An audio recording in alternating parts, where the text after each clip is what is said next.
صلى الله عليه وسلم اغتنم خمسا قبل خمس شبابك قبل حرمك وصحتك قبل سقمك وغناك قبل فقرك وفراغك قبل شغلك وحياتك قبل موتك أو كما قال عليه الصلاة والسلام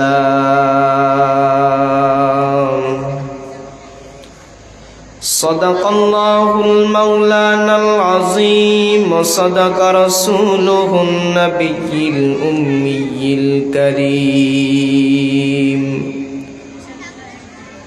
ونحن على ذلك لمن الشاهدين الذاكرين الشاكرين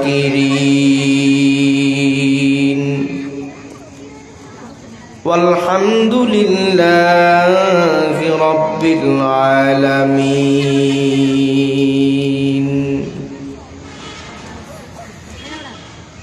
जगह जी लगाने के दुनिया नहीं है जगह जी लगाने के दुनिया नहीं है ये इबरत की जगह तमाशा नहीं है ये इबरत की जगह तमाशा नहीं है इस खाक पे मत कर खाक अपनी जिंदगानी को इस खाक पे मत कर खाक अपनी जिंदगानी को जिंदगी फिदा कर उस पर के जिसने दी जिंदगी को बलगल उला बिकमालिही कशफत दुजा बिजमालिही हसनत जमीउ खिसालिही सल्लु अलैहि वालिही ला इलाहा इल्लल्लाह ला इलाहा इल्लल्लाह ला इलाहा इल्लल्लाह ला इलाहा इल्लल्लाह ला इलाहा इल्लल्लाह ला इलाहा इल्लल्लाह ला इलाहा इल्लल्लाह ला इलाहा इल्लल्लाह ला इलाहा इल्लल्लाह ला इलाहा इल्लल्लाह ला इलाहा इल्लल्लाह मुहम्मदुर रसूलुल्लाह।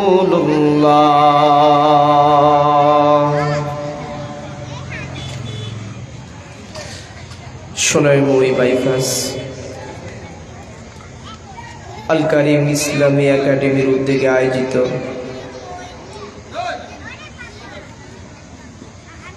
আজ ৪৪তম ওয়াজ ও দোয়ার মাহফিলের ওয়াজিবুল ইহতারাম সভাপতি মুআজ্জাজ মুকাররম জাতির সূর্য সন্তান ওয়ারাসাতুল আম্বিয়া হযরত উলামায়ে কেরাম,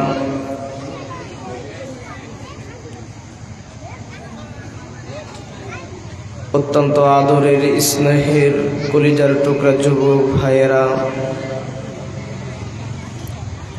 স্নেহের ছোট ভাইয়েরা, পর্দার আড়ালে অবস্থানরতা সম্মানিতা শ্রদ্ধেয়া মা ও বোনেরা, আল্লাহ সুবহানাহু তাআলা দরবারে লাখ কোটি শুকর সুজুদ, যিনি আমাদেরকে আদর করে মোহাব্বত করে ভালোবেসে পৃথিবীর সব ব্যস্ততা থেকে অবসর করে পৃথিবীর শ্রেষ্ঠ জায়গা, দামি জায়গা, মসজিদের পরে সর্বোত্তম জায়গা হলো মাদ্রাসা। এই কোরআনের বাগানেরই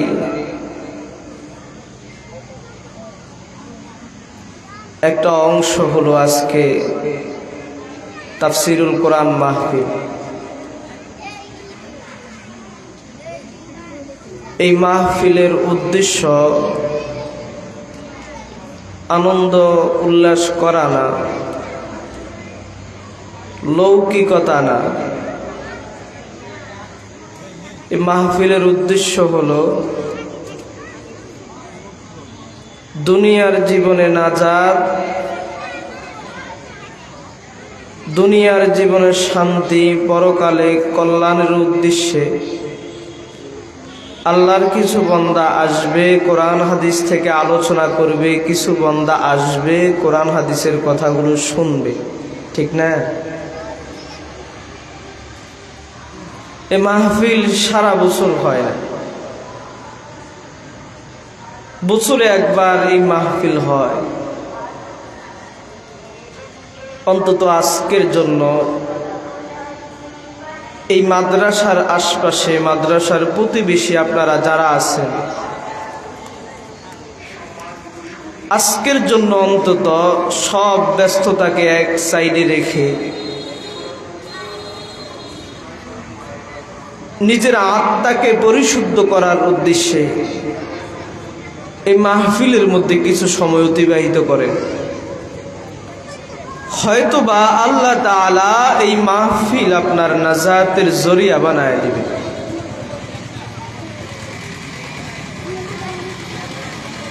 আল্লাহ তাআলার দরবারে লাখ কোটি শুকর সুজুদ, যিনি আমাদেরকে আদর করে মোহাব্বত করে এমন একটা কোরআনের বাগানের মধ্যে আসার তৌফিক দান করেছেন। এজন্য অন্তরস্থল থেকে কালিমাত শুকর আদায় করে জবান খুলে উঁচু আওয়াজে বলে আলহামদুলিল্লাহ। লক্ষ কোটি দরুদ ও সালাম বিশ্ব মানবতার মুক্তির দূত as-sadiqul masduq নবীউল আরবি ওয়াল আজম শফিউল মুজদিবিন খাতামুন নবিয়্যিন ইমামুল মুরসালিন রাহমাতুল লিল আলামিন হযরত মুহাম্মদ মুস্তাফা সাল্লাল্লাহু আলাইহি ওয়াসাল্লামের উপর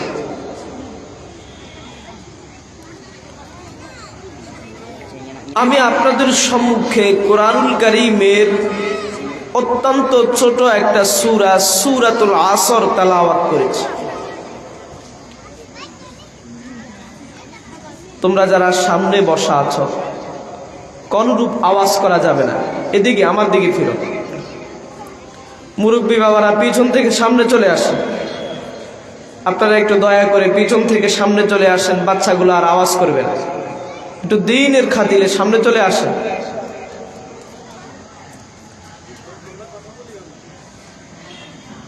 শ্রোতা 5 জন হোক, আপনারা মনোযোগ দিয়ে শুনলে আজকের মাহফিল কামিয়াব।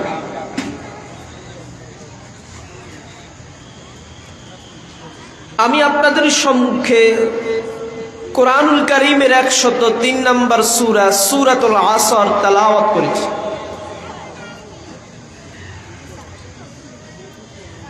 এই সূরার মধ্যে 17টা শব্দ আছে, 70টা হরফ আছে। এই সূরাটা অত্যন্ত ছোট একটা সূরা, কিন্তু এর গভীরতা অনেক অনেক বেশি। কেমন বেশি? ইমাম শাফিঈ রাহমাতুল্লাহি আলাইহি বলেন, আল্লাহ তাআলা মানব জাতির হেদায়েতের জন্য কোরআনুল কারীমের 114টা সূরা অবতীর্ণ করেছেন।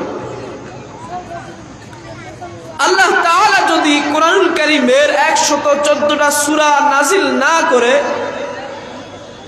শুধুমাত্র কেবলমাত্র সূরা আসর অবতীর্ণ করতেন, কিয়ামত পর্যন্ত যত মানুষ আসবে, যত মানুষ ঈমান গ্রহণ করবে, যত মানুষ হেদায়েতের রাস্তা তলব করবে, প্রত্যেকটা মানুষের জন্য হেদায়েতের রাস্তা পাওয়ার উসিলা হয়ে যাবে সূরা আসর।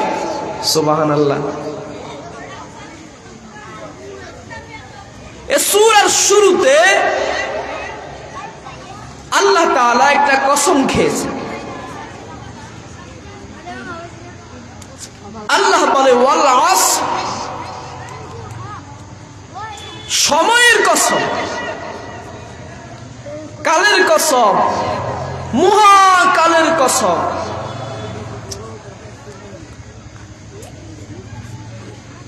আল্লাহ তাআলা তো এমন সত্তা, যিনি কোনো কিছু বুঝাইতে হলে বলতে হলে কসমের প্রয়োজন হয় না। হয় না, কারণ তিনি কসম ছাড়া যেটা বলেছেন ওটা যেমন 1000 বার সত্য, কসম দিয়ে বলেছেন যেটা ওটাও 1000 বার সত্য। তিনার কথা কসম দিয়ে কসম ছাড়া কোনটার মধ্যে কোনো ব্যবধান নাই, কোনো পার্থক্য নাই। তারপরেও কেন কসম খেয়েছে? মুফাসসিরিন কেরাম বলেন আল্লাহ তাআলা এখানে কসম খেয়েছেন, কোরআনুল কারীমের বিভিন্ন জায়গায় বিভিন্ন আয়াতে কসম খেয়েছেন মানুষকে মুহাব্বত করে। এখন আপনি বলতে পারেন এটা আবার কেন? আমরা জানি দুনিয়ার মধ্যে যে যাকে মুহাব্বত করে তার ইচ্ছার মূল্যায়ন করে। বড় যখন ছোটকে মুহাব্বত করে, ছোটর ইচ্ছার মূল্যায়ন করে। ছোট ভাই যদি একটা আবদার করে, বড় ভাই ফিরায় না। ছোট সন্তান যদি কোনো কিছুর আবদার করে, বাবা ফিরায় না। ছোট মেয়েটা যখন কোনো কিছুর আবদার করে, মা ফিরায় না। আল্লাহ তাআলা কসম খেয়েছেন মানুষকে মুহাব্বত করিয়া, কারণ হলো মানুষের একটা স্বভাব আছে, যখন তাকে একটা কথা বলে বিশ্বাস করতে চায় না। একবার বললে বিশ্বাস করে না, দুইবার বললে বিশ্বাস করে না। যখন বলে আল্লাহর কসম করে বলছি, তখন বিশ্বাস করতে দ্বিধাবোধ করে না। ঠিক না? আল্লাহ তাআলা কসম খেয়েছেন মানুষের স্বভাবকে মুহাব্বত করে। মানুষের স্বভাব হলো কসম খেয়ে বললে বিশ্বাস করে। এজন্যই আল্লাহ তাআলা কোরআনুল কারীমের বিভিন্ন জায়গায় কসম খেয়ে খেয়ে বলছেন মানুষের স্বভাবকে মুহাব্বত করিয়া আল্লাহ তাআলা বলে ওয়াল আসর, সময়ের কসম। আরেকটা কথা জেনে নেই, জমিনের মধ্যে মানুষ যত জিনিস নিয়ে কসম খায় দামি জিনিসগুলোই হয়। ঠিক না ঠিক? কম দামি জিনিসের কসম খায় না, মূল্যহীন জিনিসের কসম খায় না। যেটা মানুষের কাছে সবচাইতে প্রিয় ওই জিনিসটার কসম খায়। আল্লাহ তাআলা যেই যেই জিনিসের কসম খেয়েছেন ওই জিনিসগুলো বেদামি না। ওই জিনিসগুলোর দাম আল্লাহর আদালতে অনেক।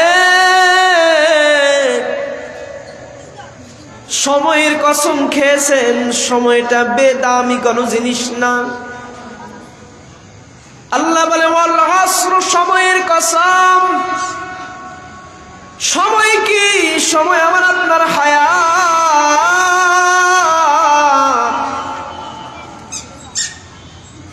আমার আপনার হায়াত, আমার আপনার জিন্দেগির সময়, জিন্দেগির মুহূর্তগুলো আল্লাহ তাআলা সময়ের কসম কেন খেয়েছেন? সময় অতি মূল্যবান রত্ন রে ভাই। কেমন মূল্যবান রত্ন! জমিনের মধ্যে অনেক বাচ্চা জন্মগ্রহণ করে, অনেক বাচ্চা মায়ের গর্ভের ভিতরে মৃত্যুবরণ করে, আবার অনেক বাচ্চা দুনিয়ার মধ্যে আসার পর কয়েক সেকেন্ড অতিবাহিত হওয়ার পর মৃত্যুবরণ করে। দুটোটা বাচ্চার ক্ষেত্রে বিধান আলাদা আলাদা। যেই বাচ্চাটা মায়ের গর্ভে ইন্তেকাল করে ওই বাচ্চার দাফন দেয় না, কাফন দেয় না, ওই বাচ্চার গোসলও হয় না, জানাজাও হয় না। ঠিক না বে ঠিক? যে বাচ্চাটা জমিনের মধ্যে আসছে, কয়েক সেকেন্ড সময় পাইছে, ওয়া ওয়া করে 2-3টা আওয়াজ দিয়ে জমিন থেকে চলে গেছে। কয়েক সেকেন্ড সময় পাওয়ার কারণে ওই বাচ্চাটার জানাজাও হয়, গোসলও হয়, দাফনও হয়, কাফনও হয়। ঠিক না? একটা সুস্থ মানুষের ক্ষেত্রে যা যা হয় ওই বাচ্চাটার ক্ষেত্রেও তা তা হয়। আল্লাহু আকবার। বন্ধু আমার, সময় কত মূল্যবান রত্ন! ওই বাচ্চাটার জমিনের মধ্যে 2-3 সেকেন্ড সময় পাওয়ার কারণে ওই বাচ্চার দাম কত বেশি জানা? ওই বাচ্চার নামেও আরশের মালিক এই পৃথিবীর সমান 10 পৃথিবী ওয়ালা একটা জান্নাতের বরাদ্দ দিয়া যায়। জমিনের মধ্যে কয়েক সেকেন্ড সময় পাওয়ার কারণে এই পৃথিবীর মতো 10 পৃথিবী ওয়ালা একটা জান্নাত আমি আর আপনি কয় মিলিয়ন সেকেন্ড সময় পেয়েছি, কতদিন সময় পেয়েছি, কত সপ্তাহ সময় পেয়েছি, কত মাস সময় পেয়েছি, কত বছর সময় পেয়েছি। বলেন আমি আর আপনি কয়টা জান্নাতের মালিক হতে পেরেছি? পারছি? জোরে বলেন না, পারছি? আমার বন্ধুরা কথাগুলো ভালো করে বুঝবেন। কয়েক সেকেন্ড সময়ের কারণে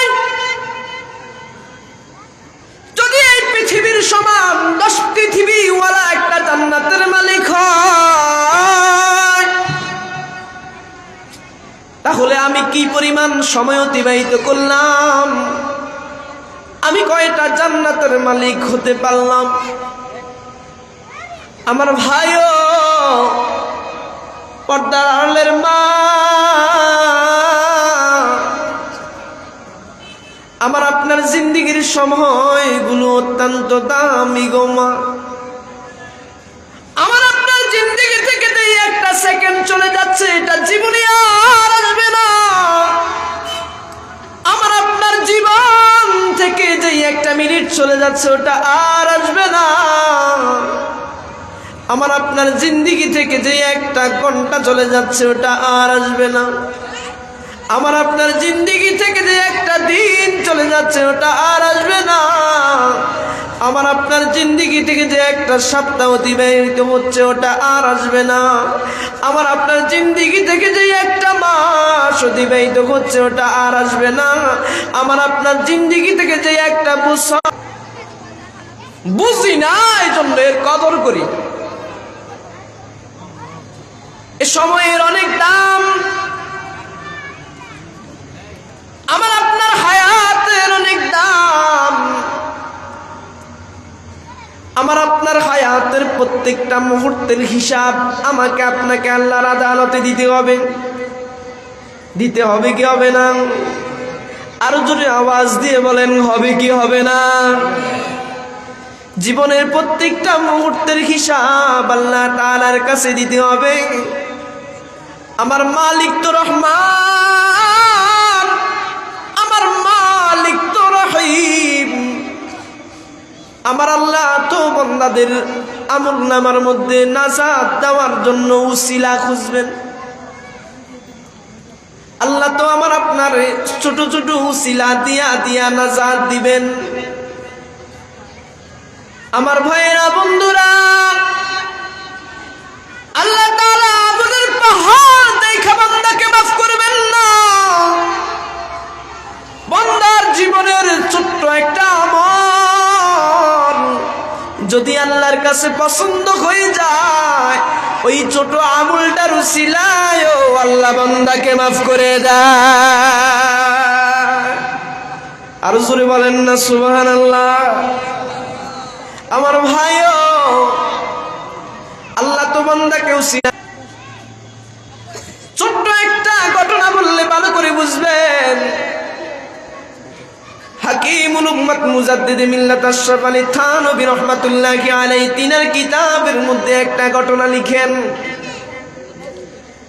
তিনার জামানার একটা ঘটনা। তিনার গ্রামের মধ্যে এক গ্রাম্য লোক দুনিয়া থেকে চলে গেছে, ইন্তেকাল করেছে। ইন্তেকাল করার পর ওই এলাকার মধ্যে একজন আল্লাহওয়ালা বুজুর্গ মানুষ ওই গ্রাম্য কৃষকটাকে স্বপ্ন যোগে দেখলেন। স্বপ্ন যোগে দেখতেছেন জাহান্নামের আগুনের মধ্যে হাবুডাবু খাচ্ছে। ওই জাহান্নামী মানুষটা ওই বুজুর্গকে ওকে বলে, ও আল্লাহর ওলি,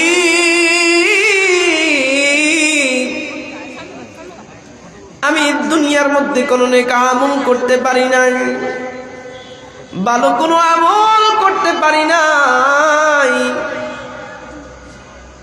দুনিয়ার মধ্যে কোনো পুত্র সন্তান রেখে আসতে পারি নাই। ওগো আল্লাহর ওলি, একটা কন্যা সন্তান রেখে আসছি, আপনি আমার এই মেসেজটা আমার কন্যারে পৌঁছায় দিয়েন। তোর বাবা জাহান্নামের আগুনের মধ্যে কাতরাচ্ছে, তোকে বলছে তোর বাবার জন্য কিছু সদকা করতে। আর সদকা তো তারাদ্দুল বালা, সদকার মাধ্যমে আল্লাহ বালা মুসিবত থেকে নাজাত দিয়া দেয়। আপনি অসুস্থ হয়ে গেছেন, সদকা করেন। আপনি বিপদের মধ্যে পড়ছেন, সদকা করেন।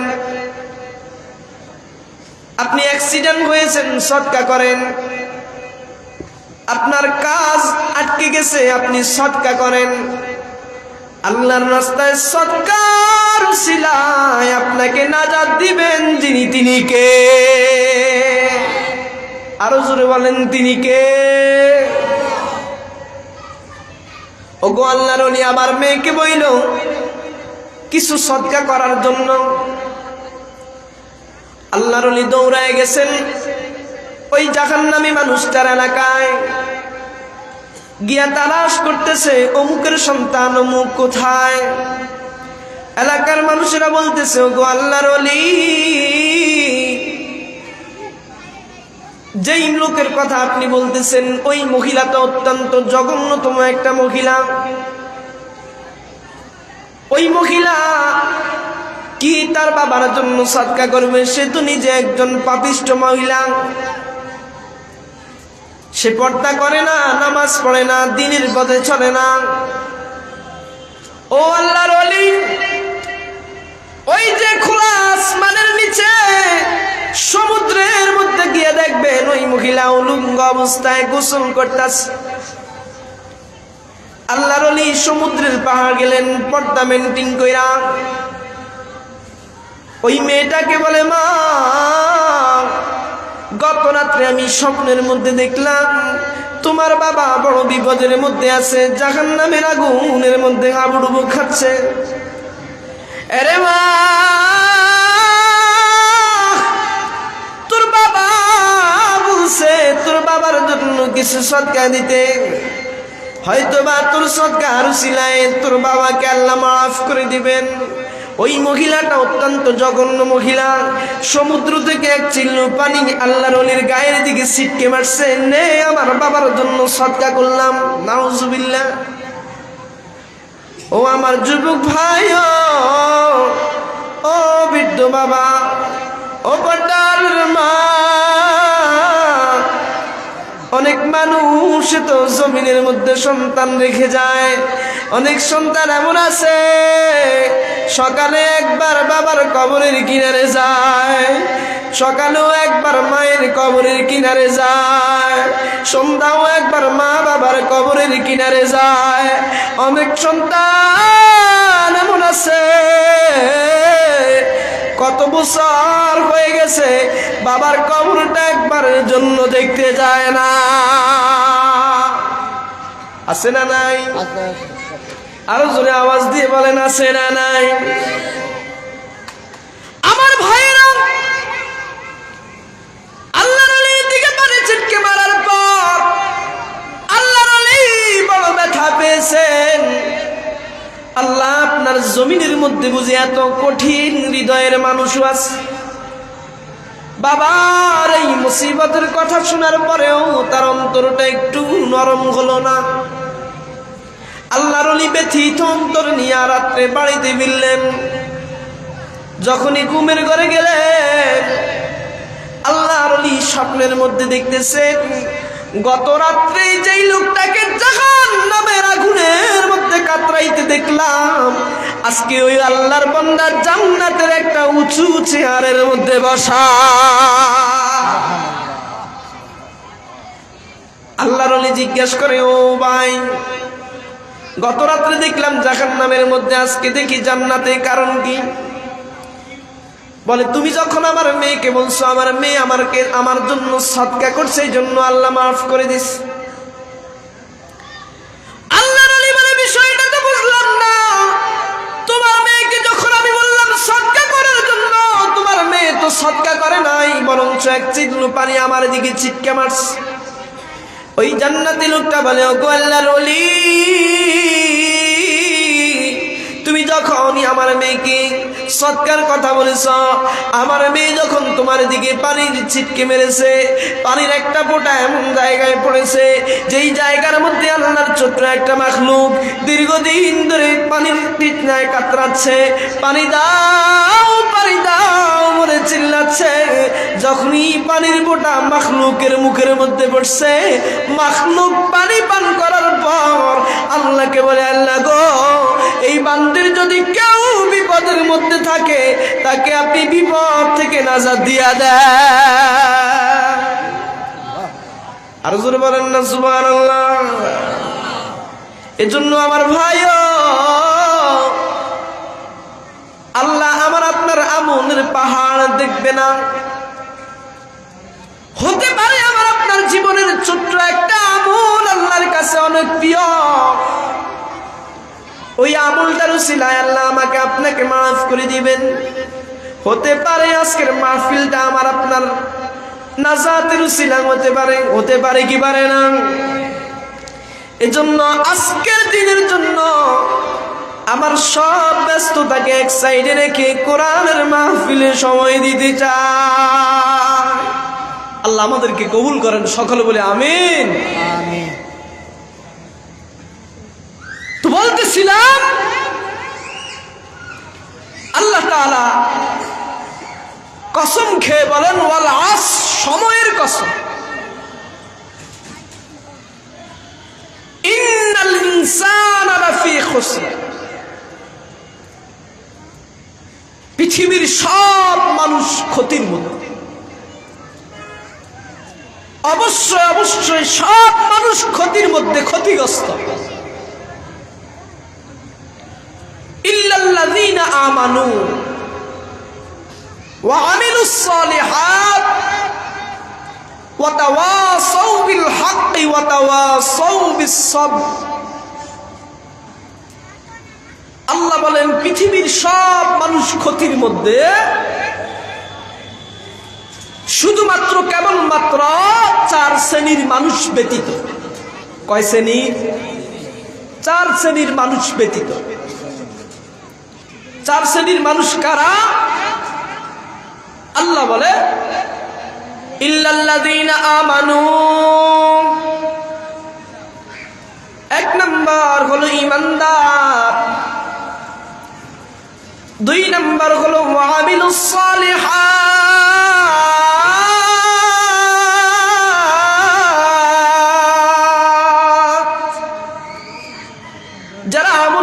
সালেহ করেছে, নেক আমল করেছে। 2 নম্বর যারা নেক আমল করে। 3 নম্বর ওয়া তাওয়াসাউ বিল হাক্কি, যারা হকের দিকে সত্যের দিকে মানুষদেরকে আহ্বান করে। 4 নম্বর ওয়া তাওয়াসাউ বিস সাবরি,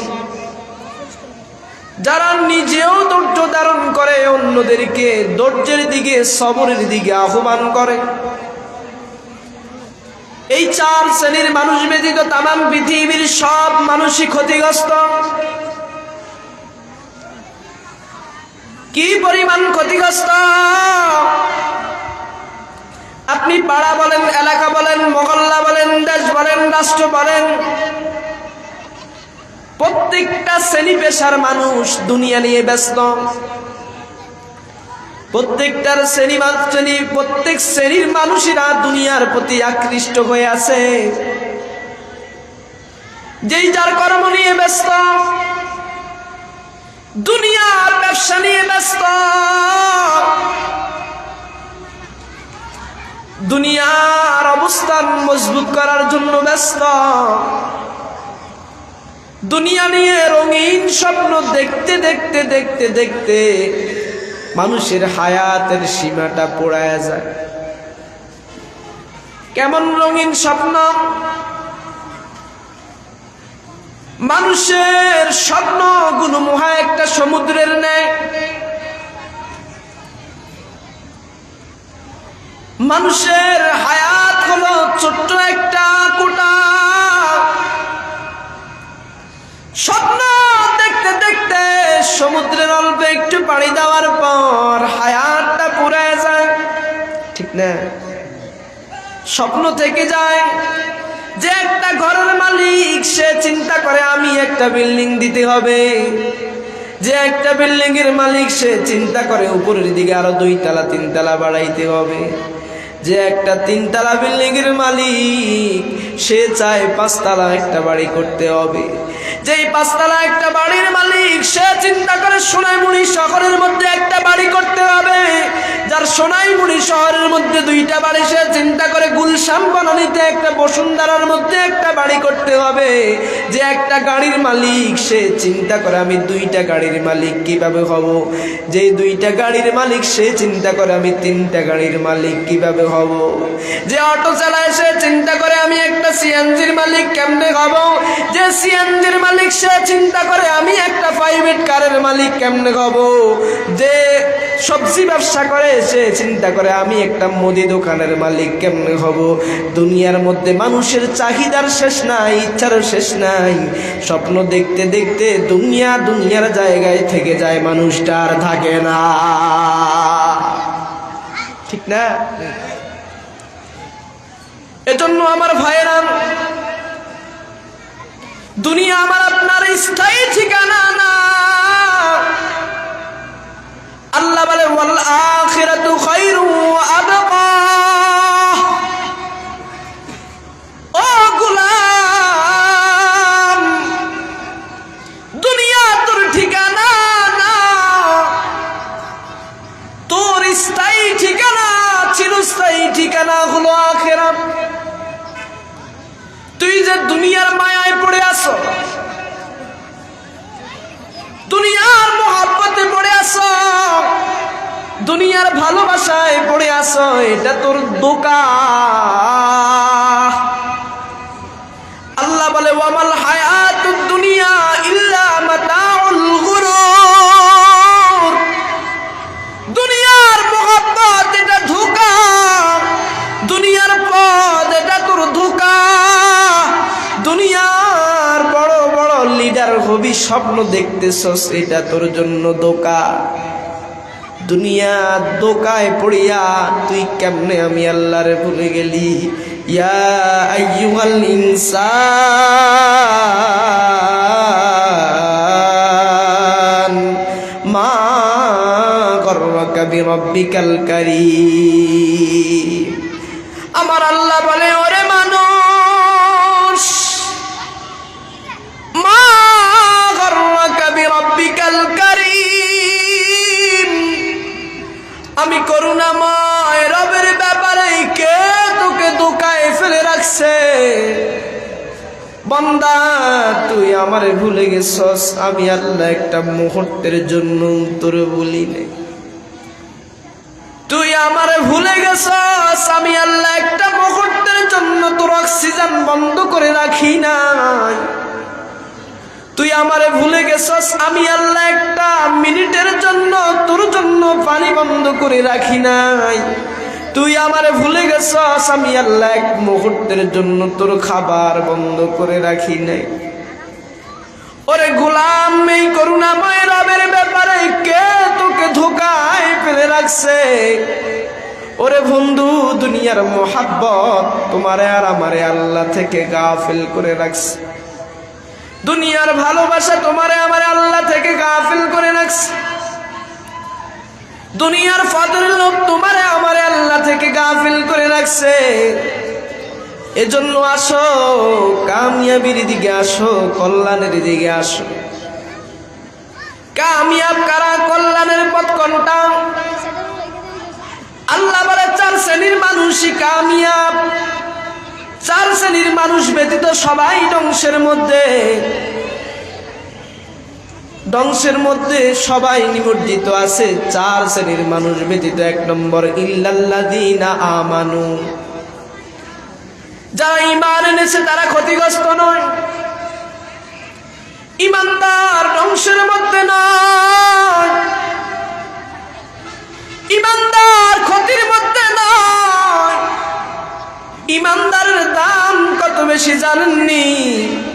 একজন আপনা ঈমানদার যে শুধু লা ইলাহা ইল্লাল্লাহ মুহাম্মাদুর রাসূলুল্লাহ, শুধু কালিমায়ে তয়্যিবার উপর ঈমান এনেছে, শুধু এই 2টা কথার সাক্ষী দিয়েছে আল্লাহ ছাড়া কোনো মাবুদ নাই,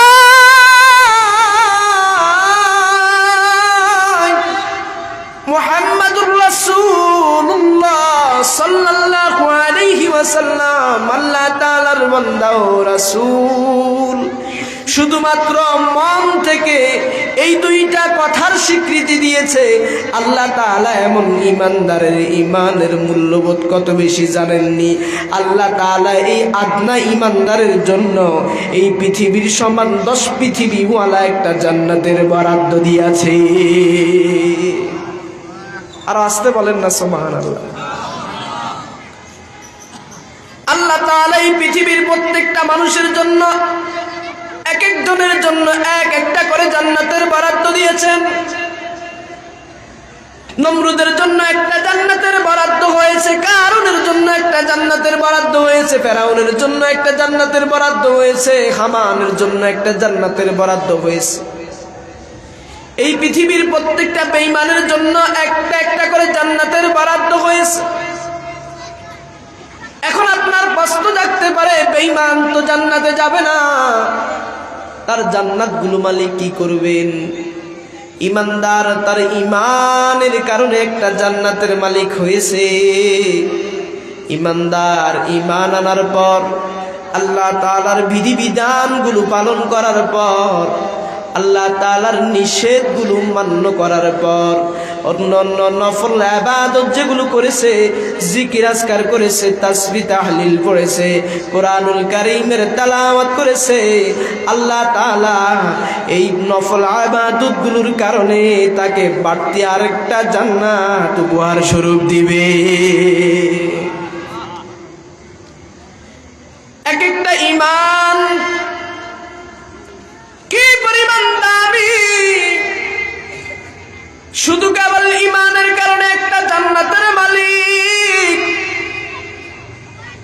আজকে বাংলাদেশের যুব সমাজরা বুঝে না তার ঈমান কি পরিমাণ দামি। এই জন্য সে ঈমানের মূল্যবোধ না বুঝার কারণে সে বেঈমানদের পিছনে পিছনে দৌড়ায়।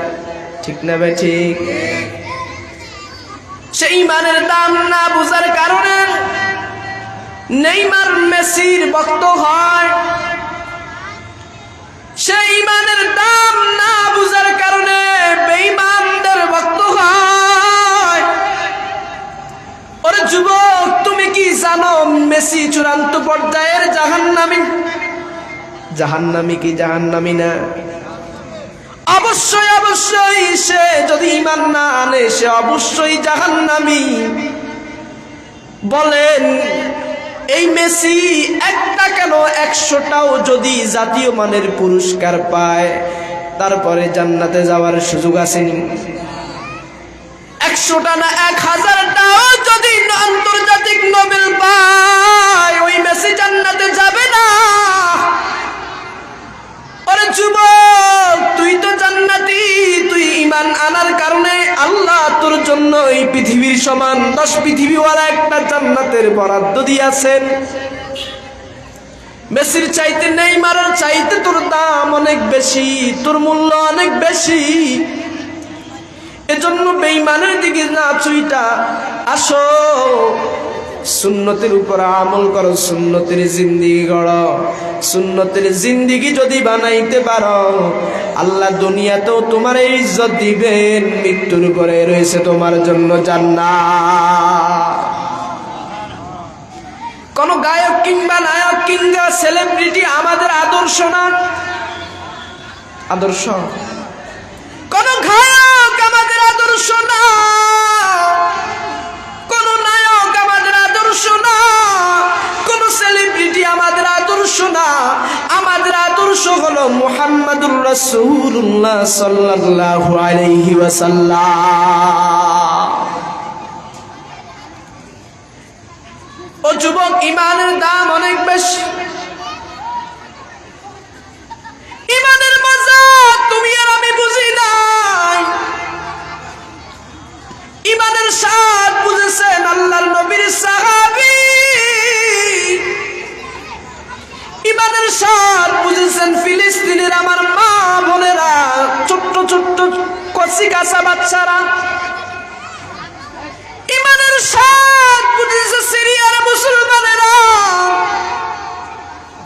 ওরে যুবক, তুইও দাবি করে ঈমানদার, সিরিয়াওয়ালারাও দাবি করে ঈমানদার, তুই দাবি করে ঈমানদার, ফিলিস্তিনিরাও দাবি করে ঈমানদার। তোর ঈমান আর তাদের ঈমানের মধ্যে পার্থক্য কি জানি?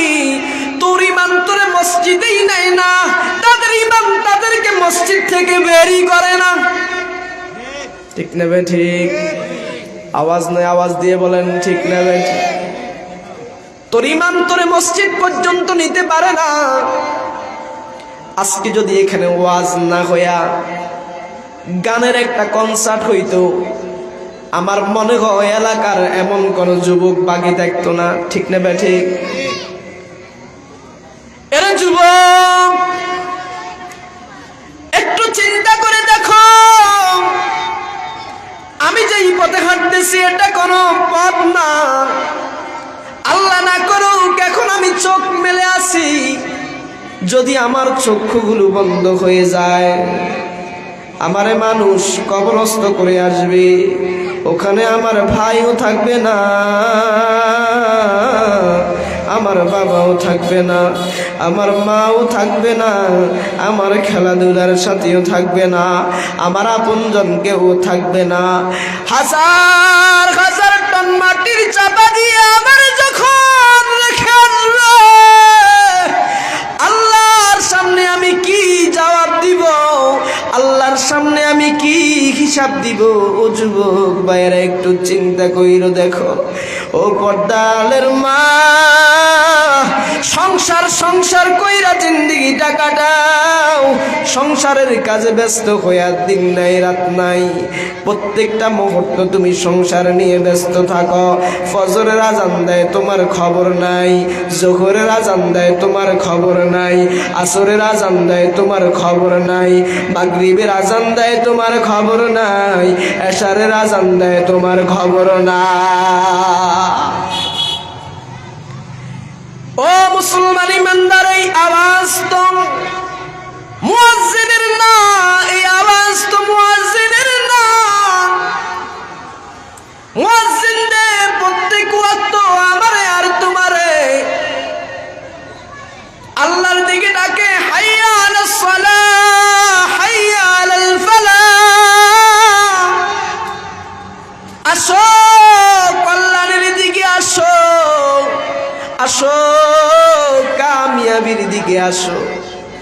ও বন্ধু, এই আওয়াজ তো মুয়াজ্জিনের না, এই আওয়াজ আরশের মালিকের।